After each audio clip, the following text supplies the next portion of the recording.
Miaraba tompolahy, makasitraka tompovavy manaraka ny fandarina zany malaza. 7 febroary 2024, 7 febroary 2024, 4 taona androany ilay lazaina fa tolona izay nitondrana ny vahoaka teny amin'ny lampana Amboditsiloatra. Marimarina kokoa dia nitondrana ireo niketrika fanonganam-panjakana tamin'izany fotoana izany ary nieritreretina fa andatsandra mba hampahomby ny tolona fanonganam-panjakana rehefa nisy ny fanetsehana vahoaka natao hanenjehana nanaratsiana ary nentina namitehana ny fanjakana Andriamatoa Marc Ravalomanana izay filoham-pirenena tamin'izany fotoana androany. Tahaka ny fanontaniana napetratsika tamin'ny alatsinainy mainty ny 24 volana janoary 2024 teo ihany dia mametraka fanontaniantsika tamin'ity ny amin'ny hoe nitondra inona ho an'ny firenena ny hetsika 7 febroary 2024 ary nisy vokatsoa ho azy ny vahoaka malagasy ve taorinan' izany hetsika 7 febroary 2024 izany, ary indrindra ny amin'ny hoe nakaiza ny fandrosoan'ny firenena ary misy vokatsoa ho an'ny taranaka-aoriana ve ny tolona natao na ny tanterahana tamin'ny 7 febroary 2024. Fanontaniana hoy isika napetraka fa ndeha ho itsahevitsika aloha ny tantara sy ny zava-misy tamin'izany fotoana androany mba tsy ho very tadidy ireo ankizy tany aloha izay mety tsy naharaka ny zava-misy tamin'izany fotoana androany ary ireo ankizy taty afara izay mety nahazo fanazava-kevitra fotsiny na mety nahenoheno siosion-dresaka fotsiny na koa mety nampahafantarina azy ny zava-misy fa tsy niaina araka n'izay tena niainana tamin'izany ary tsy mahafantatra ihany koa no tena loharanom-bavao. Ao anatin'ity fanadihadiana ity dia mazava ny fanazava-kevitra nentin'ny Amiraly Dider Ratsiraka ny amin'ny filazana ny endriky ny fanomanana ireny fanonganam-panjakana ireny tamin'ny alalan'ny Ramandrika. Mazava ho azy tao anatin'izany 20 janoary, tao anatin'izany 7 febroary izay 4 taona androany, fa tao anatin'izany ihany koa ny fakana kerin'ny fahefana tamin'ny fanandratan-tena ho folohan'ny fahefanaviny tetezamita nataon'ny Rajoelina izay nitarika ny tolona tamin'izany fotoana androany ary nanerenany teo anivon'ny ACC nampanekena azy ho folohan'ny haute autorité de la transition. Menohitsika ary ity apahana fanadihadiana ny sotomina tamina fanadihadiana izay nataona tambajotra izay ana asa fanaovan-gazety ity ka nosotomintsika tao anatina tambajotra sosialy mba ahafahantsika mamerina indray ny tantara tamin'izany fotoana andro izany. Sary nindramina izy ity mba ahafahana mitondra ny fanadihadiana.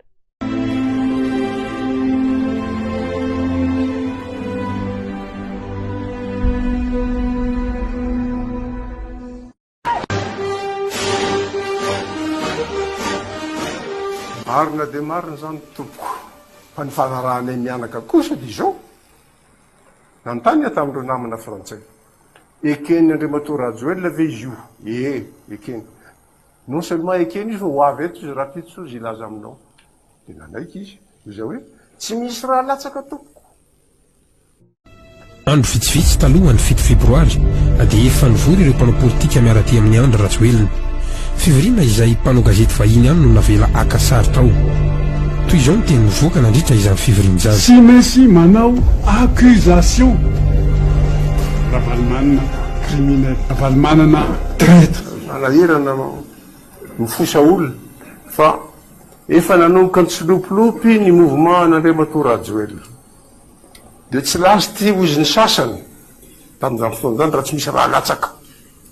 Olala, tsy mety amiko izany. Dia nisy tokoa ny raha latsaka. Mbola no mafisiny letenant colonel Salla andehana soavana tamin'ny fanambarana nataony fa mbola nivory indray zareo avy eo nanomana ny tetikady ametrahana ny sabotsy 7 febroary.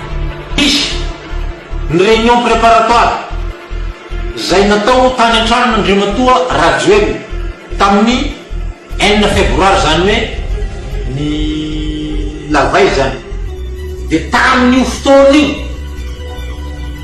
tsika tsy mitady stratégie dia iny le nitarika olona teny Amboditsiloatra iny amin'izay zany no hita fa hoe vahaolana. Dia tamin'io occasion io zany no niteny Andriamatoa Rasamondrazafy Cyril tamin'izao mivory tao izy tsy ambosy mihitsy ny tolona raha tsy misy raha latsaka. Nanafika tao avokoa izany ireo mpitaritolona izay nanamafy ilay tetikavy tany aloha fa tsy maintsy misy ny raha latsaka.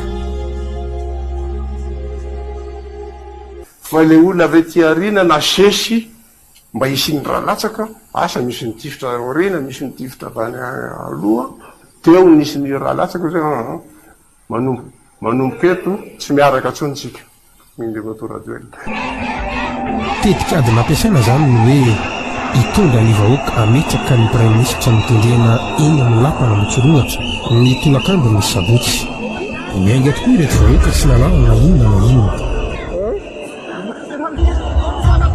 toy izao ny teniny rehefa azy ny fampiresaka tamin'ireo miaramila mpiambina ny lapany tenany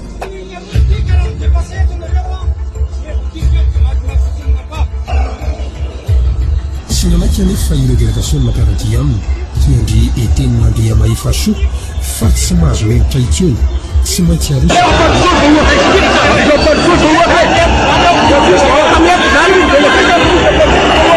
tsy niandrena nefa fa toy izao toyany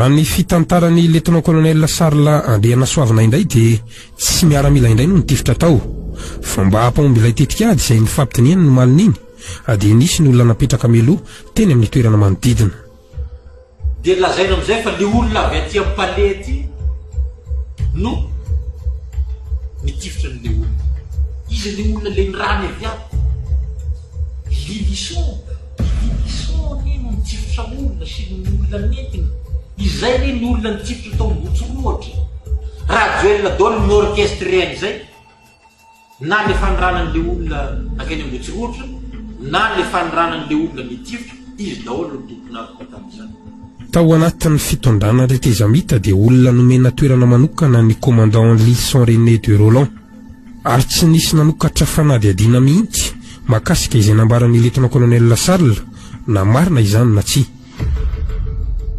indrindra fa nanao autoproclamation koa lehilahy hoe zany président niasa ty da atoviny anao aroa fa de tapitra eto ny fiarahantsika tonga tokoa ny ora sy ny fotoana voatondro andao arahatsikary ny fomba nananterahana n'ilay tetikady tsy maintsy manao accusation hoe ravalomanana traître ravalomanana criminel eo ny coup d'état andraso hoe tsy fa nangataka zany Andriamatoa Rajoelina nanoratra any amin'ny HCC tompoko hoe manontany ny hevitrareo HCC ahoana zao Andriamatoa Rajoelina mangataka mamamy HCC Monsieur le Président oui vu les circonstances vous êtes le président de la HCT vous pouvez etc io ny tena coup d'état nataon'ny Ratsiraolona sy ny namany satria olo-tsotra zao no manontany valiteny Monsieur le Président zany hoe nanome asina sahady zany ny HCC fa izy ny président olo-tsotra zao tsy mahavy manoratra amin'ny HCC fa tsy maintsy institution manoratra any amin'ny HCC nefa olo-tsotra manoratra aminy de hoe Monsieur le Président tsy misy kisendrasendra ny zava-miseho sy mitranga fa efa misy ny paikady manina mialoha mba ampahomby azy tsy natao amendry fiandona ny amerenana ny olona tsara toy izao fa natao ampandinika ny tsirairay satria ny fiainam-pirenena dia mahakasika ny malagasy rehetra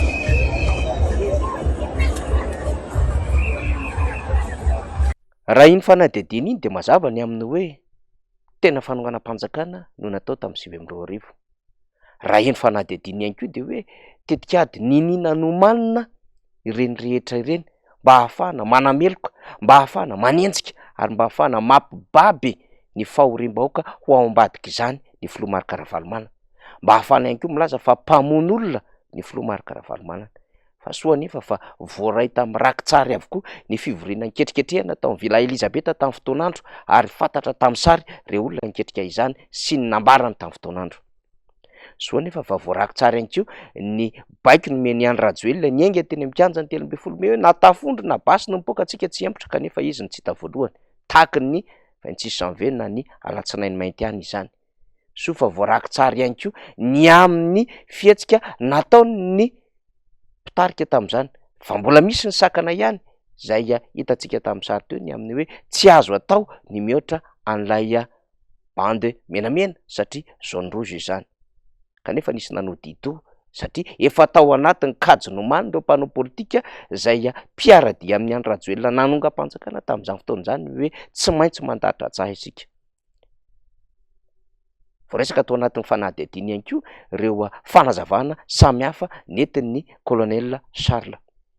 Reny nentina manam-porofo entina milaza fa no fitahina ny vahoaka nentina niakatra teny amin'ny lapa, ary efa nomanina ny fandatsahana taty ambadika zany tolona izany, ary endrika fiatsaram-belatsy fotsiny ny fisaonana na ihany koa ny fanolorana voninkazo rehefa mby ohatran'izao ny 7 febroary tao aorianan'izay 2022 izay, satria zavatra nomanina vahoaka efa nieritreretina fa ho aripaka mba hantontona ny fitondrana Andriamatoa Marc Ravalomanana ary mba hanaratsiana endrika azy eo amin'ny sehatra nasionaly sy sehatra iraisam-pirenena, dia iny no faratampony tetikady nampiaro ny mpanohitra tamin'izany fotoana androany, satria mantsy hoy ihany ny amiral Didier Ratsiraka entsika teo dia hoe efa nitsilopilopy ny tolona teny amin'ny kianja ny 13 Mey. Ity fanadihadiana nataona vahiny ity ihany koa dia nanam-porofo fa nomanina ary misy tetikady manokana natao hantontona ny fanjakana Filoha Marc Ravalomanana, fa izy indray amin'ity fanadihadiana ity dia mitsofoka lalindalina kokoa ny amin'ireo fitaovam-piadiana nampiasaina tamin'izany sy ireo mety ho drafitra na paikady politika maloto ahafahana nanongana ny Filoha Marc Ravalomanana. Fantaniana mipetraka tamin'ity fanadihadiana ity dia hoe nitondra vokany ho an'ny firenena ve izany hetsika lehibe izany, arahantsika indray.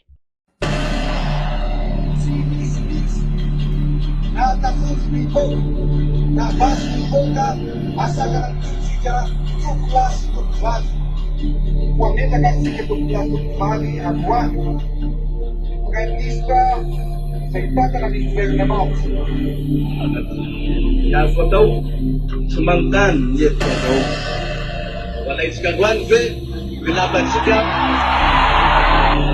mandeha zany sika zao aka ny lapana fotoa.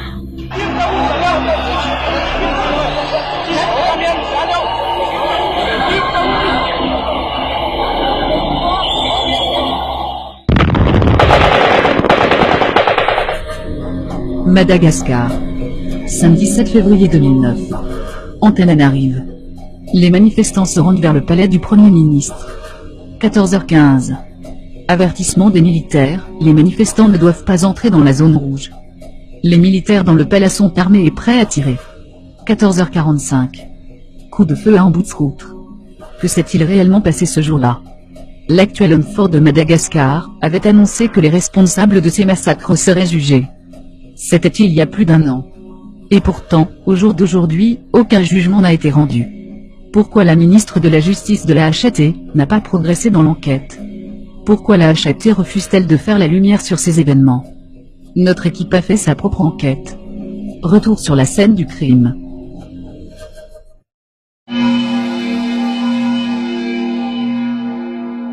Première constatation. Dans un premier temps, on va essayer de déterminer l'arme du crime. Plusieurs balles ont été tirées sur la scène du crime. D'après les balles recueillies et suivant l'analyse des impacts, on peut supposer qu'il s'agit d'une arme de petit calibre, sûrement du 9 mm. En visionnant les vidéos du drame, on se rend compte que l'arme utilisée est capable de tirer des rafales automatiques de l'ordre de 500 à 700 coups par minute. Donc, on cherche une mitraillette pouvant tirer en rafale automatique, et de calibre 9 mm. L'arme qui correspond le plus à ces critères, c'est probablement l'Uzi. L'arme le plus répandue au monde après le MP5. Or, ce jour-là, d'après les photos, on remarque que toute la garde présidentielle était entièrement équipée de Kalachnikov. Même si l'Uzi n'était pas l'arme utilisée, on peut constater une grande différence au niveau du calibre des munitions. En effet, le calibre du Kalachnikov est plus gros que celui de l'arme du crime. Donc, on peut en conclure qu'aucun membre de la garde présidentielle équipé de Kalachnikov n'a pu commettre le crime. D'où, la question est, qui était en possession des Uzi?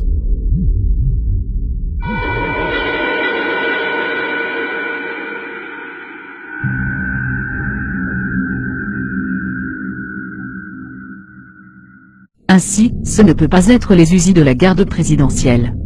Donc, ce ne peut être que ceux de la police nationale. Car, connaissant les contrôles drastiques, à l'époque de l'ancien président, les armements de première catégorie comme l'USI ne peuvent sortir de la maison. C'est-à-dire, des forces de sécurité de l'État. On en conclut que seul quelqu'un de haut placé aurait pu avoir les relations et le pouvoir de faire sortir et d'utiliser les USI. Sur cette photo, on voit le contrôleur général de la police nationale. Il s'affiche avec en arrière-plan sur son porte-veste, un USI. Tout le monde a vu la facilité avec laquelle il a pris le ministère de la Sécurité intérieure. Cela montre qu'il possédait bien les contacts à l'intérieur. À propos des légalistes pourchassés à Anous, le 21 avril 2009. Il a été l'un des premiers à annoncer le scénario inédit, de la foule tirant sur la foule. Il a été de ceux qui ont fait leur show sur les supposées poses de bombes. On pourrait supposer qu'il sait beaucoup de choses sur le 7 février.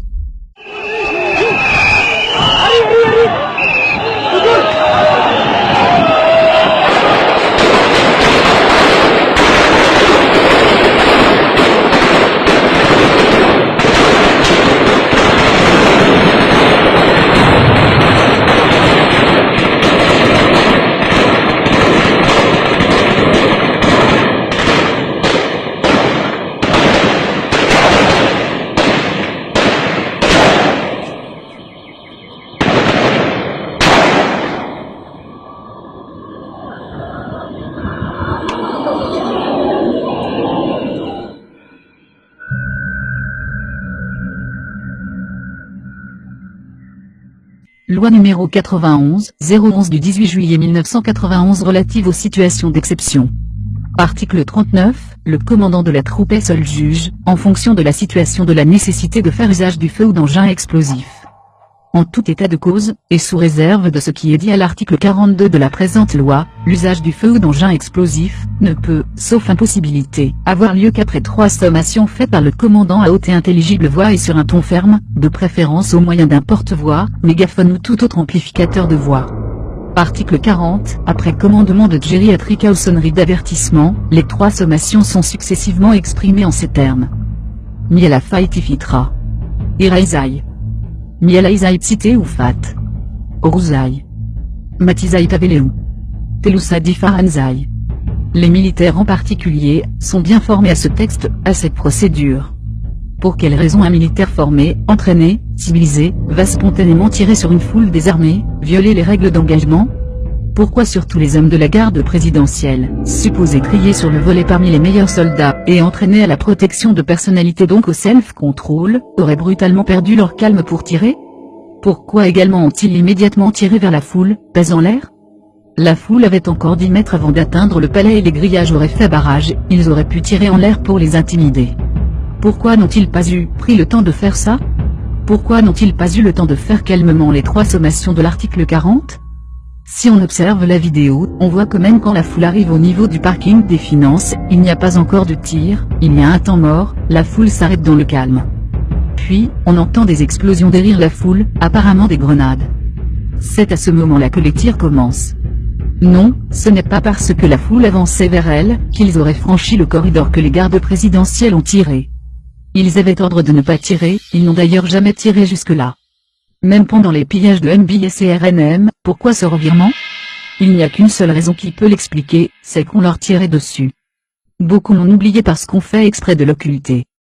Mais dans ce grand cafouillage beaucoup de témoignages parlaient, outre des explosions de grenades dans la foule, de coups de feu dans les 2 sens, dont on retrouve une trace dans le fil info de Topmada. 15h15, avis contradictoire, d'après Ansiva les tirs viendraient de l'extérieur, près de l'hôtel Colbert plus exactement. Selon Viva en revanche les tirs viendraient du palais. Qu'observe-t-on sur cette photo?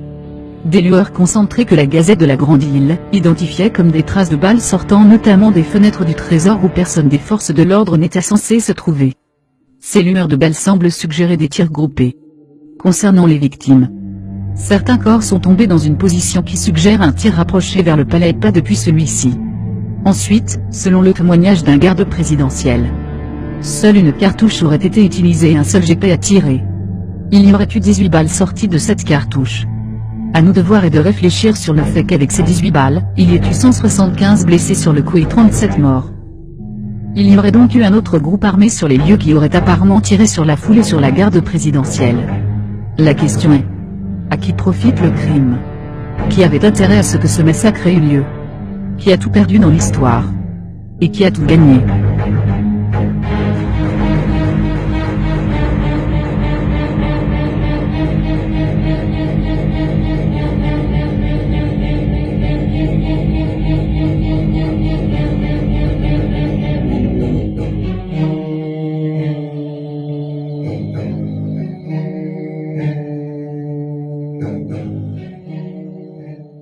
De samy tsakotsako ary samy mandinika ny tantara 7 taona teo reny. Tafita ve Madagasikara? Nanan-karena ve malagasy? Tonga amin'ny toerana misy azy ve Madagasikara ka eo anivon'izay sehatra iraisam-pirenena zay mba ho reharehan'izao tontolo zao? Miaina araka ny tokony io zay vahoaka malagasy, na lafin'ny ara sosialy, na ny fandriam-pahalemana io, ary na ny lafin'ny ara ekonomika, araky ny tena nilavana azy ary araky ny tena tokony joroana tamin'ny alalan'ny tolom-bahoaka ve zay nitarihan'ny Andry Rajoelina ny zava-misy ankehitriny. Angamba samy mamaly ny rehetra ny amina hoe tsy izany zava-misy, fahampotehana, fahantrana ary anisan'ireo firenena fadiranovana sy vahoaka farahidiny eran-tany ny vahoaka malagasy. Zara aza raha mihina-tsakafo indray isan'andro, ary zara aza raha mahita rano sotroina, raha mahita rano androna, ary zara aza mampiana-janaka sy afaka mitsabo ny vahoaka malagasy ankehitriny. Tolona fampijabahana ary tolona fanapotehana ny Madagasikara ny tolona natao tamin'ny 2022, fa tolona ihany koa ny vidin-dafo satria vahoaka ny drogodrokiana, vahoaka nentina ho alatsatra ary vahoaka nentina ho vonoina no vahoaka najoro tamin'izany fotoana andrany. Iza amin'ny vahoaka malagasy no mbola sasy indray fa Andriamatoa Andry Rajoelina dia tsy namitaka, ary Andriamatoa Andry Rajoelina dia tsy mivaritainga tamin'ireo fihetsehana ara-politika rehetra nataony eny na amin'ny alalan'ny fomba fitantanana ny firenena azy. Laza miara-mahita isika fa tsy tavoaka ny firenena ary potika Madagasikara.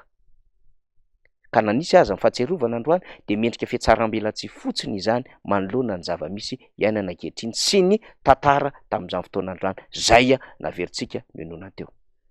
Anjaran'ny rehetra ny mitsakotsako, anjaran'ny rehetra koa mandinika, ary anjaran'ny rehetra ny manafay amin'ny alalan'ny fifidianana ireo verina fa namita bahoaka ary tsy nahavita nanantanteraka ny teny nomena. Zany zava-misy, zany malaza, makasitraka tompolahy, makatelina tompovavy.